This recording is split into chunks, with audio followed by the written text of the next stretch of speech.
With a population of approximately 9 million and an area of more than 1 million square kilometers, Bolivia is a landlocked country situated in the heart of Latin America. Since the 1952 revolution, which introduced universal suffrage and land reform and nationalized its mines, Bolivia has been striving for faster economic growth, social equality, and political stability.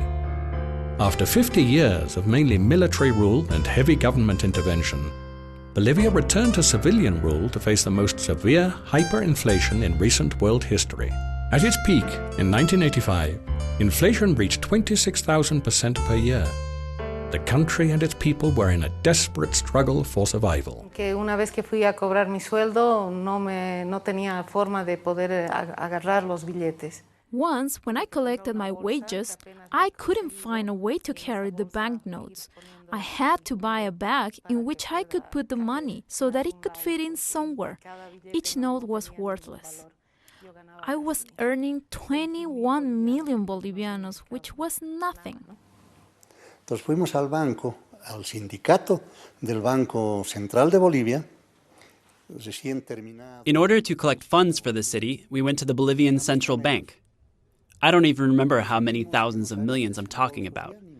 But do you know how we collected the money? With 4 trucks from the municipality, we entered the bank vaults and collected the notes. We loaded the notes as if they were firewood, not even counting the notes that were in bundles. I don't know how many millions in each bundle, 1 million or so, but we loaded the trucks to the limit and drove out of the bank. I was in one of the trucks, the first to leave, and we drove out of the bank, around the block, until we arrived at the city hall and drove right up to the entrance. There were police waiting with blankets, which they spread out, while the back of the truck was raised to unload the notes. When all 4 trucks were empty, they cried, "Enough! Enough!" and the back of the truck was lowered. And the police dragged all the money into a specific room for safekeeping. The city was teeming with poor people from the countryside who had lost their jobs. The president of Bolivia, elected a few months before the mayor was elected, had declared an austerity program that would have surprised the IMF. And it included shutting down many of the mines that he himself had nationalized as president 30 years before.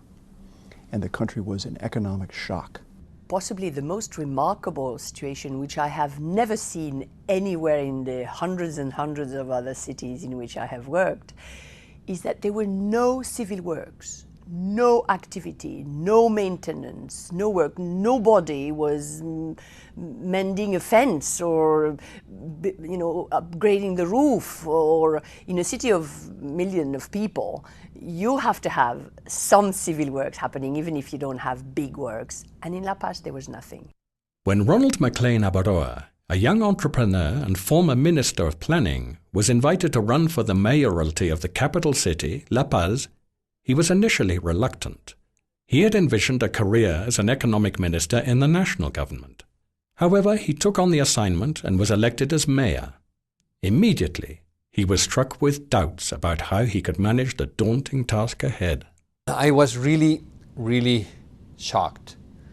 I thought that this was kind of a trap that I had fallen into. And I seriously thought, and my friends told me that I should quit, that I should go out as fast as possible, and I should resign to this position because there was no way I could make anything constructive and be responsive and be responsible for accomplishing what I had offered during my campaign to the citizens of La Paz. McLean discovered that the city was bankrupt. He saw evidence of inefficiency and dysfunction. There were not enough funds in the treasury to meet the next payroll for the city's employees, which amounted to 120% of expected revenue for the month. The struggling economy was reflected in the physical condition of the city hall. The state of infrastructure was poor, to say the least, and there was very little space. The place looked very, very depressing. Even the lighting was very deficient. The walls were peeling.